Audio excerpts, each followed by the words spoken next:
तो क्या इसमें डेवलपर को लॉस होगा? बिल्कुल नहीं होगा दोस्तों, क्योंकि डेवलपर जानता है कि आरआरटीएस जो 90%। नमस्कार दोस्तों, मैं हूं आपका होस्ट आशीष कुमार और आप देख रहे हैं ultimate property guide channel. Sonipat में बेसिकली प्रॉपर्टी का जो कंसल्टेंसी देने का काम हम करते हैं, आपके प्रोजेक्ट नए प्रोजेक्ट में भी डील करते हैं, रीसेल में भी डील करते हैं। 2-3 प्रोजेक्ट की मैं आपको बात बता देता हूं। सबसे पहली चीज़ तो सोनीपत के लिए national highway 44 is very important location. Delhi और चंडीगढ़ को तो वो कनेक्ट कर ही देता है दोस्तों, लेकिन इस टाइम वो आपके पैसे को भी कनेक्ट कर रहा है एप्रिसिएशन से।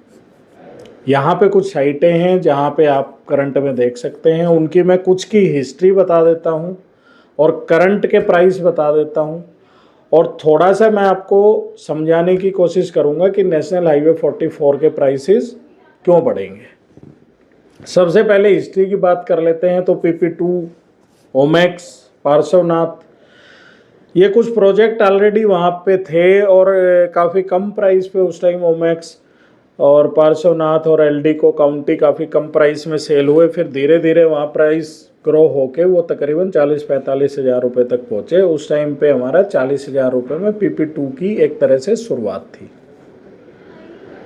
PP2 के लगभग 1 साल बाद मनसादा हेरिटेज का एक प्रोजेक्ट आया। 65 से 70 के प्राइसेस वहाँ ओपन हुए। तब तक PP2 के जो प्राइसेस थे वो तकरीबन 45 से 50 के बीच में चल रहे थे। और ये कोई ज़्यादा पुरानी बात नहीं है दोस्तों, ये उस टाइम भी हमने काफ़ी एग्रेसिवली कस्टमर को समझाया था, बताया था, इसका फ्यूचर भी हम उस टाइम पे डिस्कस करते थे। लेकिन लगभग 90% ऑब्वियसली जब आपकी 10 इंक्वायरी होती हैं तो उसमें से 1 से 2 ही मैच्योर होती हैं। ये तो एक बिजनेस सिनेरियो है।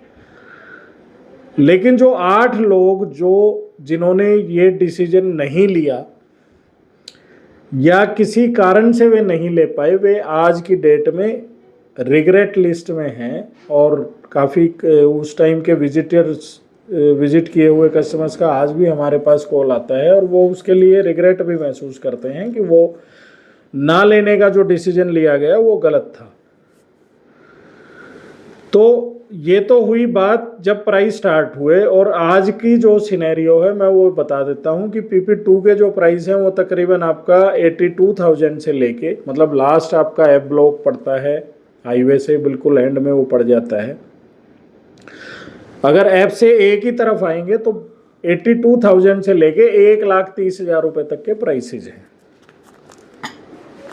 तो इसको आप ये मान सकते हैं कि जिस प्राइस में इसकी लॉन्चिंग थी उस टाइम पे और जिस टाइम पे प्लॉट दिए गए, तो आज की डेट में ये तकरीबन 3 टाइम्स के prices within 3 years to 4 years इन्होंने दे दिए हैं।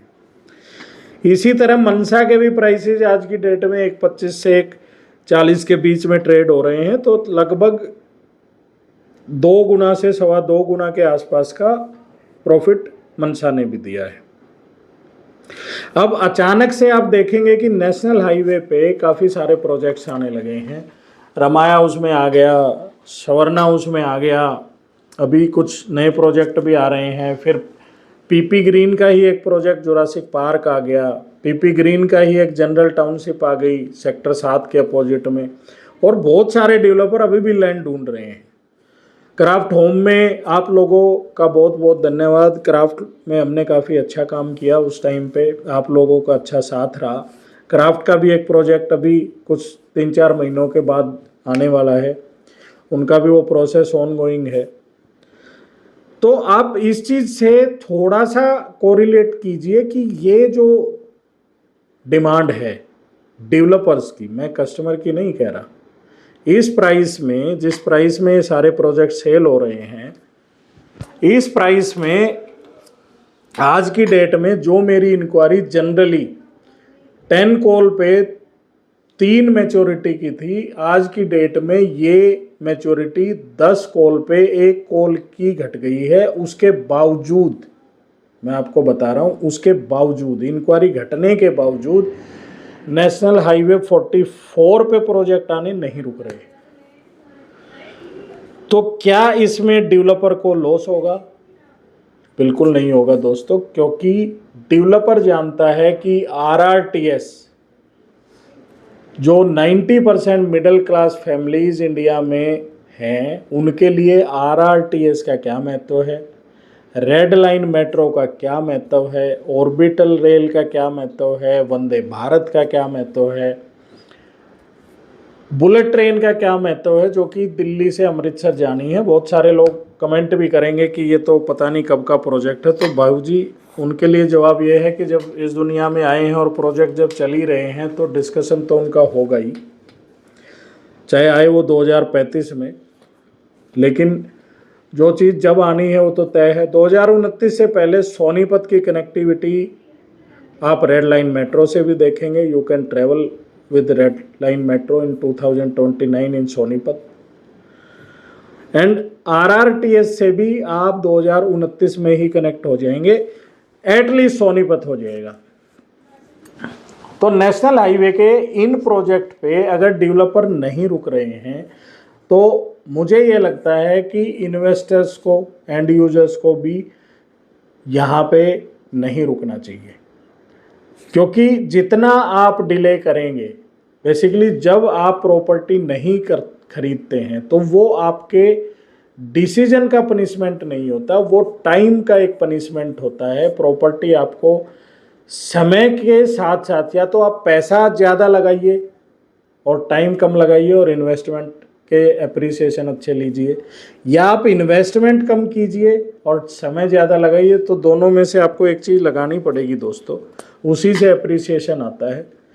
जब तक कुछ खोएंगे नहीं तब तक कुछ पाएंगे नहीं। तो मैं आपको 2 प्रोजेक्ट बड़े हाईली रिकमेंड कर रहा हूँ, क्योंकि इस टाइम पीपी ग्रीन के जो इन्वेस्टर्स हैं उन्होंने काफ़ी अच्छा एप्रिसिएशन लिया है। PP2 में भी लिया है, PP1 में भी लिया है, PP सिद्धार्था जो सेक्टर 33 की एक साइट है उसमें भी अच्छा एप्रिसिएशन वो लेके गए हैं।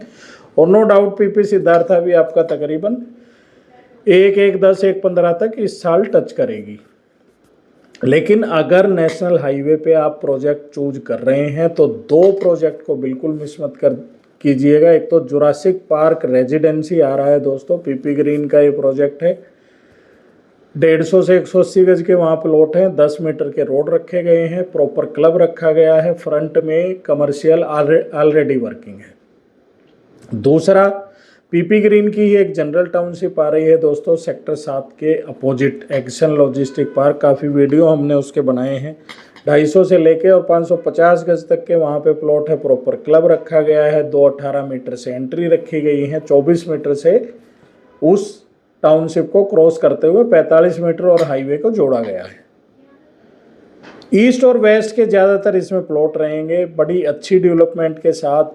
इवन प्रेजेंटेशन भी हम आपको दिखाएंगे कि किस तरह के वहाँ पे पार्क डेवलप होंगे, किस तरह की मतलब सोच के साथ आर्किटेक्ट से वो चीज़ें डिजाइन करवाई गई हैं। तो अगर आप नेशनल हाईवे 44 को नहीं छोड़ना चाहते और आने वाले 2 से 3 साल में मेट्रो और आरआरटीएस की अपॉर्चुनिटी को अपने एप्रिसिएशन में बदलना चाहते हैं, तो यही वो समय है दोस्तों जब आपका थोड़ा सा स्टेबल मार्केट है, आपको चीज़ें नेगोशिएट होके मिल जाएंगी। यहाँ पे एक एंट्री, एक अच्छा इन्वेस्टर यहाँ पे एंट्री करेगा। मार्च के बाद यह जैसे ही अप्रैल स्टार्ट हुआ है, इंक्वायरी फिर से स्टार्ट हो गई हैं, और ये डे बाय डे तकरीबन जो हम अपना जो फ़ोन कॉल और जो जितने हम अटेंड कर रहे हैं इस टाइम कस्टमर, उसके लिहाज से बता रहा हूँ कि आने वाले 3 महीने के अंदर अंदर ये फिर से सारी चीज़ें अप्रिसिएट हो जाएंगी, और फिर से वो एक रिग्रेट स्टोरी आपके पास रह जाएगी कि मैं 2026 में ये प्राइस था, और फिर से वो 3 साल वाली स्टोरी। तो अगर आप इससे बचना चाहते हैं और आरआरटीएस और रेड लाइन मेट्रो की अपॉर्चुनिटी को अपने अप्रिसिएशन में बदलना चाहते हैं, तो डेफिनेटली आपको नेशनल हाईवे 44 पे एक प्लॉट लेना चाहिए। सोनीपत जैसी लोकेशन आपको चूज करनी चाहिए। अंडर डेवलप ये सारा एरिया है, आने वाले 3 से 5 साल में सुपर एरिया बन के उभरने वाला है। इस तरह की इन्फॉर्मेशन अगर आपको अच्छी लगती है तो दिखाए हुए नंबरों पे कॉल कर लें। सोनीपत में किसी भी प्रोजेक्ट में अगर आपको इन्वेंट्री सेल करनी है, इन्वेंट्री खरीदनी है या अपना पैसा इन्वेस्ट करना है तो भी आप दिखाए हुए नंबरों पे कॉल कर दें। हमारी वीडियो को शेयर करें, सब्सक्राइब करें, लाइक करें। Thank you very much.